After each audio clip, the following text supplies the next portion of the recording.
할렐루야.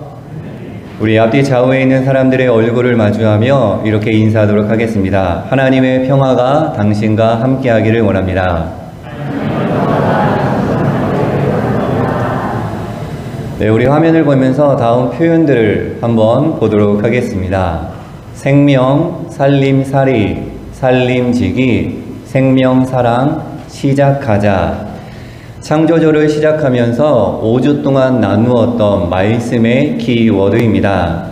땅과 하늘 사이에 숨을 품고 있는 모든 생명이 생명답게 살아갈 수 있도록 살림살이를 우리가 잘 해야 한다. 그리고 살림지기가 되어 모든 생명을 품고 지금 여기서 나로부터 생명사랑이 시작되어야 한다는 것이었습니다. 그리고 토부, 하나님께서 보시기에 좋은 모습을 향해야 함을 함께 나누었습니다. 여러분 혹시 이 영화 아시나요? 반도. 혹시 보신 분 계실까요? 2020년도인가 그때의 영화인데요. 전대미문의 재난으로 폐허가 된 지구에 좀비들이 가득한 그러한 상황입니다. 이런 상황 속에서 미션을 수행하는 그러한 내용으로 전개되는데요. 영화 마지막 장면에서 배우 권혜여 씨가 이러한 대사를 하게 됩니다. 이런 세상에 살게 해서 미안하다. 많은 메시지를 담고 있는 대사인 것 같습니다. 이런 세상에 살게 해서 미안하다. 앞으로 우리 아이들이 살아가야 될 세상이 살맛나고 아름답고 건강해야 하는데 현실이 그렇지 않은 것 같습니다. 저와 여러분은 아이들이 살아가야 할 내일을 열어주어야 하는 존재입니다. 사이의 존재로서 어제와 오늘, 오늘과 내일을 연결해주는 그러한 역할을 해야 합니다. 그러기 위해서는 우리는 지금 이 땅에서 책임적 삶을 다해야 하는데요. 적어도 우리 아이들에게 이런 세상에 살게 해서 미안하다. 나아가 이런 교회에서 신앙생활하게 해서 미안하다. 이런 신앙의 자리를 남겨줘서 미안하다. 이러한 무책임한 말을 남기지 않을 수 있기를 원합니다. 오늘 말씀 제목을 이렇게 정해보았습니다. 한번 읽어보도록 하겠습니다. 이럴 때 더욱. 다시 한번 이럴 때 더욱. 여러분, 이럴 때 더욱 다음에 떠오르는 표현이나 동사들이 있을까요? 부정적인 표현들보다는 긍정적인 표현들이 생각이 많이 날 것입니다. 힘을 내자, 최선을 다하자, 뭉쳐야 한다 등 긍정적인 표현들이 생각나게 되는데요. 주 안에서 저와 여러분은 이럴 때 더욱 하나님께서 보시기에 좋은 모습으로 삶을 살아내야 하는 것이죠. 하나님께서 보시기에 좋은 모습을 누가복음 10장 27절에서 구체적으로 표현하고 있습니다. 대답하여 이르되 내 마음을 다하며 목숨을 다하며 힘을 다하며 뜻을 다하여 주 너의 하나님을 사랑하고 또한 내 이웃을 내 자신같이 사랑하라 하였나이다. 아멘. 하나님께서 보시기에 좋은 모습입니다. 하나님 사랑하는 것, 그리고 이웃을 사랑하는 것이죠. 조금 더 풀어보면 보이지 않는 하나님을 향한 사랑은 보이는 이웃을 사랑하는 모습 가운데 확인되어지는 것입니다. 이 땅에서 그 모습이 하나님께서 보시기에 좋은 모습인 것이죠. 구체적이고 실제적인 이웃 사랑의 모습을 통해 보이지 않는 하나님을 사랑하는 것이요. 이것이 바로 하나님께서 보시기에 좋은 모습, 토부의 모습인 것입니다. 독일의 철학자이자 시인인 프리드리 니체는 이러한 말을 했습니다. 우리 같이 한번 읽어보도록 하겠습니다. 제발 그대의 먼 이웃을 사랑하라. 그대가 진짜 이해할 수 없는 사람을 사랑하라. 라고 하며 사랑의 요청을 우리에게 하고 있습니다. 주일 아침 10,000명이 넘는 큰 교회, 아주 큰 교회 주변에 노숙자 한 사람이 어슬렁거리고 있었습니다. 허름한 행색의 이 노숙자는 교회로 향해 가는 모든 교인들에게 배가 고프니 잔돈을 좀 달라고 요청을 하게 되죠. 하지만 교회로 들어가는 그 누구도, 그 많은 사람들 중에 그 누구도 그에게 관심을 기울이지 않았습니다. 예배 시간이 되자 노숙자는 교회당 맨 앞자리로 나와 이 자리에 앉으려고 합니다. 그러자 예배 담당자들이 달려와서 그를 제지하고 교인들의 차가운 시선을 받으며 교회 맨 뒷자리로 밀려나게 됩니다. 곧이어 예배가 시작되고 시간이 흘러 광고 시간이 되었습니다. 인도자가 이렇게 이야기합니다. 오늘 우리 교회에 새로 부임하시는 예레미야 스타팽 목사님을 소개합니다. 교인들은 모두 기대에 찬 눈으로 새로 부임하시는 목사님을 찾아 일제히 고개를 두리번 거리며 교회 안을 찾게 됩니다. 그런데 그때 맨 뒷자리에 앉아 있었던 바로 그 노숙자가 강단을 향해서 뚜벅뚜벅 걸어 나오기 시작합니다. 바로 그분이 오늘 새로 부임하게 될 담임 목사님이었습니다. 스타팽 목사님은 노숙자의 차림 그대로 이 강단 위로 올라왔고 곧장 마태복음 25장 31절에서 40절의 말씀을 읽어 내려갑니다.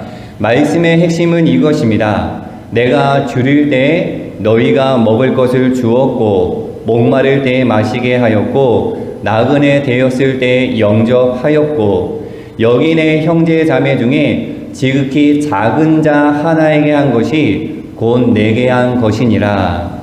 교회 안에 있던 모든 회중들의 얼굴은 심하게 굳어져 가기 시작했습니다.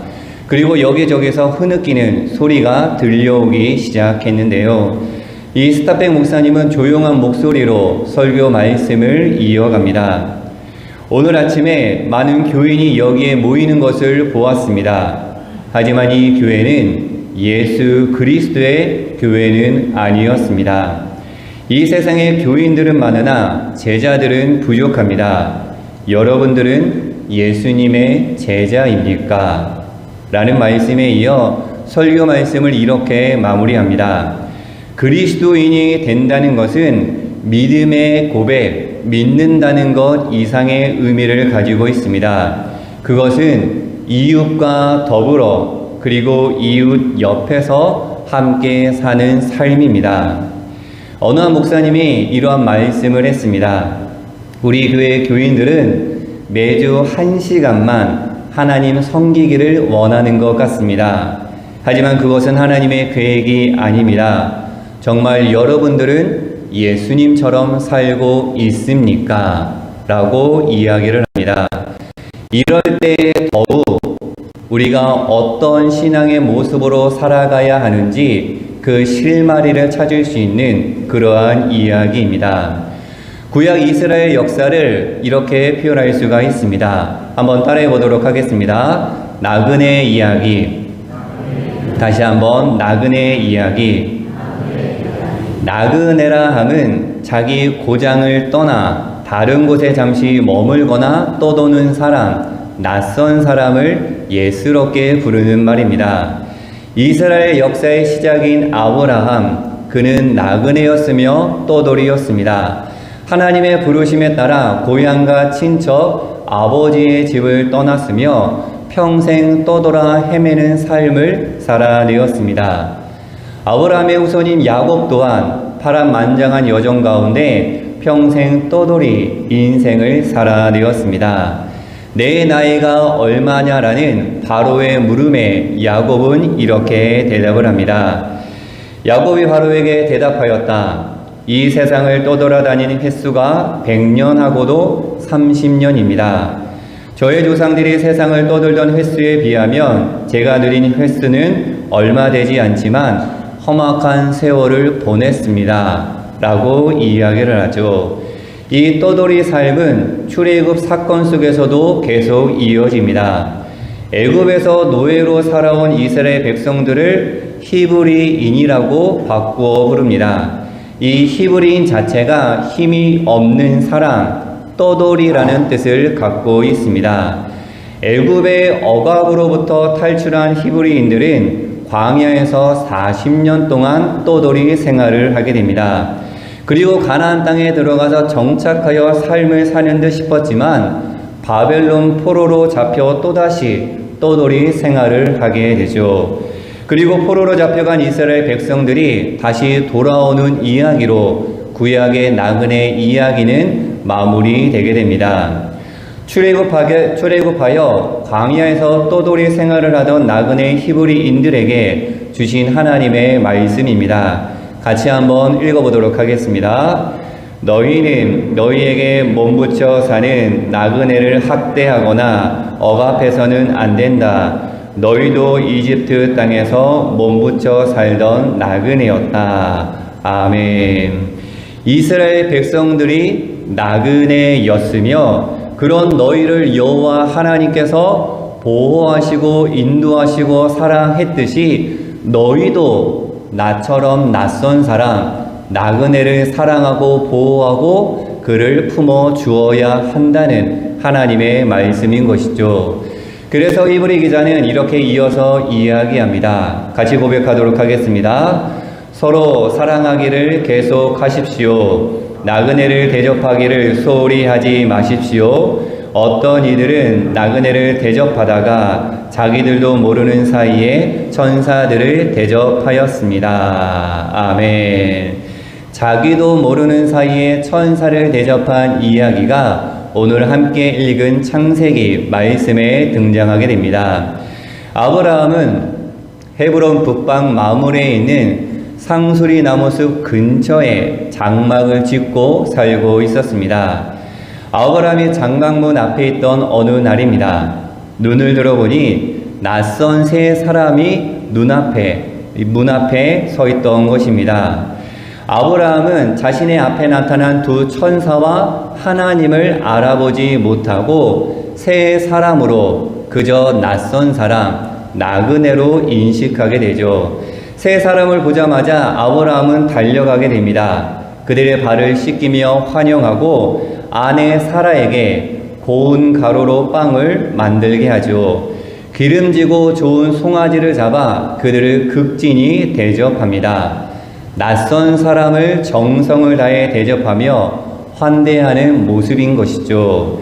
아브라함은 언제든지 자신들도 이 낯선 땅에서 나그네가 될 수 있다라는 사실을 알고 있었습니다.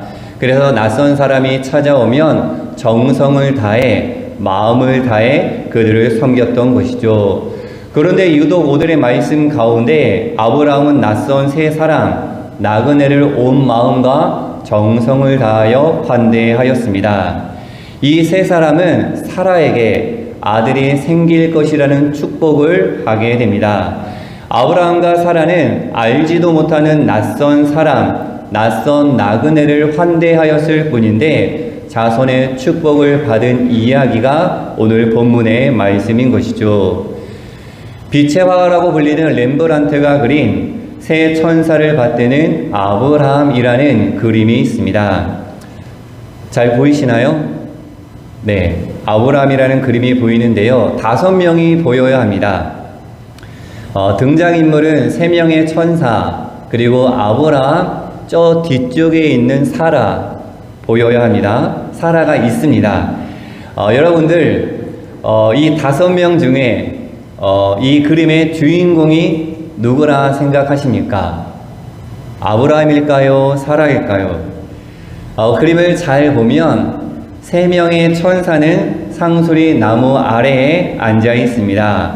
뒤에 있는 이 상수리 나무는 마치 불붙은 떨기 나무처럼 회오리쳐 하늘로 오르고 있는 모습을 하고 있습니다. 그림 중앙에 환하게 빛나는 흰옷을 입은 천사가 바로 하나님을 의미하고 있는 것이죠. 그리고 아브라함은 마치 모세가 불타는 떨기나무 앞에 무릎을 꿇고 앉아 있듯이 새 천사 앞에 무릎을 꿇고 있습니다. 흰옷을 입은 천사는 한 발을 내밀고 있으며 아브라함은 예수님께서 제자들의 발을 씻기듯이 천사의 발을 씻기고 있는 모습입니다. 그리고 그 왼쪽에 있는 천사는 음식을 입에 넣고 있습니다. 이 모습은 예수님의 최후의 만찬을 떠올리게 하는 장면입니다. 렘브란트는 이 그림을 통해서 성경에 나오는 중요한 두 가지 사건, 모세의 부름과 예수님의 최후의 만찬을 이야기하고 싶었던 것 같습니다. 그리고 여러분 눈여겨봐야 할 것은 밝게 빛나는 천사의 오른손이 누구를 가리키고 있죠? 보이시나요? 빛나는 천사의 오른손을 보면 이렇게 하고 있습니다. 이렇게 하는 방향에 누가 있죠? 그렇죠. 사라가 있다고 생각하면 됩니다. 일단 그림에는 사라가 있어요. 오른손이 사라를 가리키고 있습니다. 오른쪽 문 뒤에서 새 천사를 대접하기 위해 고생하고 있는 사라를 가리키고 있는 것이죠. 근데 자세히 보면 새 천사 앞에 당당하게 나오지 못하는 사라, 문 뒤에 숨어있는 사라의 이 모습 속에서 그동안 자식이 없기에 겪었던 서러움이 묻어나고 있습니다. 얼굴을 내민 모습 속에서는 무언가 기대하는 듯한 그러한 느낌을 우리가 받을 수가 있는데요. 이런 사라를 가리키며 천사가 하나님이 이렇게 이야기를 합니다. 같이 한번 읽어보도록 하겠습니다. 그때 여호와께서 내년 이맘때에 내가 반드시 너에게 돌아올 것이니 내 아내 사라에게 아들이 있을 것이다 하고 말씀하셨다. 이때 사라는 그리 천막 입구에서 듣고 있었다. 아멘. 아브라함과 사라는 자기도 모르는 낯선 사람, 나그네를 대접했을 뿐인데 자신들도 모르는 사이에 하나님을 대접하게 된 것입니다. 그리고 놀라운 축복, 자손을 허락하시겠다는 약속을 받게 되는 것이죠. 그래서 이 그림의 주인공은 아브라함, 사라 둘 중에 저는 사라라고 말씀을 드릴 수가 있습니다. 하나님께서 보시기에 좋은 모습으로 나그네를 환대하였더니 놀라운 은혜와 사랑과 축복이 임하게 되었다. 우리에게 이야기하고 있습니다. 예수님 또한 어느 한 곳에 머무르지 못하고 떠돌아다니는 인생을 살아내셨습니다. 태어날 때를 생각해보면 따뜻한 방 한 칸에서 태어난 것이 아니라 방 한 칸을 구하지 못하고 여기저기 떠돌다가 결국 마국간 구유에서 예수님께서는 태어나셨습니다. 그리고 예수님께서는 이렇게 이야기하십니다. 예수께서 이르시되 여우도 굴이 있고 공중에 새도 거처가 있으되 인자는 머리 둘 곳이 없다 하시더라. 떠돌이 인생, 자기의 인생을 이야기하고 있는 것이죠. 오늘 함께 읽은 마태복음 본문에서도 예수님은 자신을 나그네와 같다라고 표현하고 있습니다. 세상 끝날 보좌 앞에서 일어날 심판, 즉 누가 영생에 들어가고 누가 영벌에 들어갈까에 대한 하나님의 말씀인데요. 예수님께서는 심판의 때에 양은 그 오른편에 염소는 그 왼편에 서게 될 것이라 말씀하시면서 그 나누는 기준점을 분명하게 말씀하고 있습니다. 우리 같이 한번 읽어보도록 하겠습니다. 내가 줄일 때에 너희가 먹을 것을 주었고 목마를 때에 마시게 하였고 나그네 되었을 때에 영접하였고 헐 벗었을 때에 옷을 입혔고 병들었을 때에 돌보았고 옥에 갇혔을 때에 와서 보았느니라. 아멘. 예수님의 이 말씀을 들은 의인들은 반문하며 이렇게 이야기합니다. 나는 예수님에게 그렇게 한 적이 한 번도 없습니다. 예수님께서 줄이실 때 음식을 대접한 일도 없고 예수님께서 목마르실 때에 물을 마시게 하지도 않았으며 헐벗고 계셨을 때에 제가 옷을 지어 입혀드리지 않았습니다. 라고 반문을 하게 되죠. 그러자 예수님께서 의인들에게 이렇게 말씀하십니다. 내가 진실로 너희에게 이르노니 너희가 여기 내 형제 중에 지극히 작은 자 하나에게 한 것이 곧 내게 한 것이니라 하시고. 아멘. 그리 행한 너희는 양이다. 너희는 나의 오른편에서 영생에 들어갈 것이고 그렇게 하지 아니하는 자는 염소다. 나의 왼편에 서게 되며 영벌에 처하게 될 것이다라고 그 기준을 명확하게 말씀하고 있습니다. 즉 심판의 기준점은 바로 나그네를 존중하고 그를 극진히 대접했느냐, 나그네를 함부로 멸시했느냐, 학대했느냐, 그것이 심판의 기준점이라고 말씀하고 있습니다.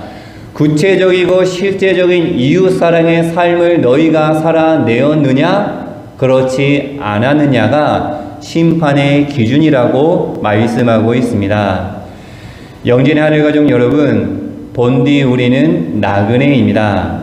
나그네를 잘 대접하는 것이 나를 대접하는 것이요, 나를 사랑하는 것임을 잊지 말아야 합니다.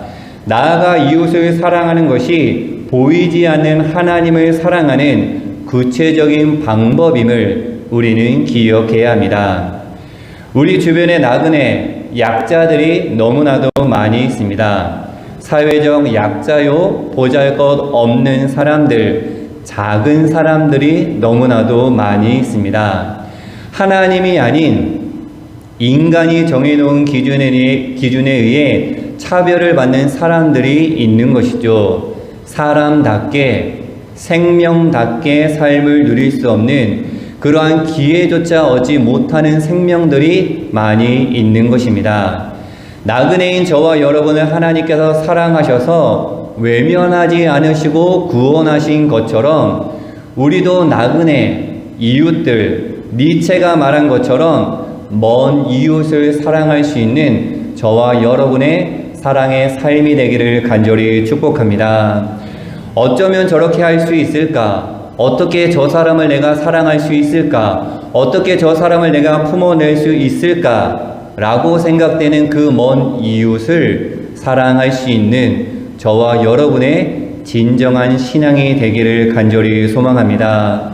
그들이 눈물을 흘릴 때에 그 눈물을 외면하지 마시고 그들의 슬픔을 외면하지 않고 그들의 부르짖음에 귀 기울여 우리가 할 수 있는 최선을 다해 품어 그들을 사랑할 수 있는 우리의 신앙이 되기를 원합니다.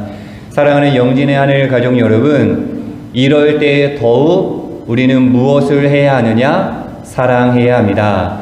우리 같이 읽으면서 고백하도록 하겠습니다. 이럴 때 더욱 사랑하자. 다시 한번, 이럴 때 더욱 사랑하자. 아멘. 이웃을 사랑함으로 하나님을 사랑하고 나를 사랑해야 합니다. 하나님을 향한 믿음은 믿음에서 머무는 것이 아니라 실제적인 이웃 사랑을 통해서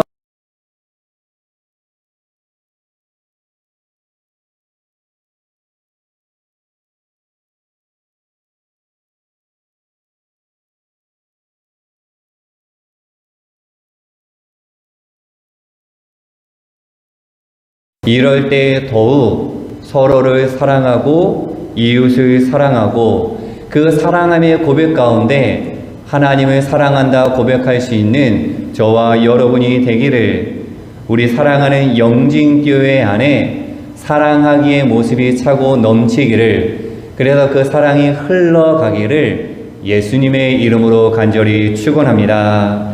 함께 기도하도록 하겠습니다. 사랑의 하나님, 사랑하고 사랑하겠습니다. 하나님께로부터 받은 다함이 없는 그 사랑, 따뜻한 그 사랑을 품고 사랑으로 주님께 나아가겠습니다.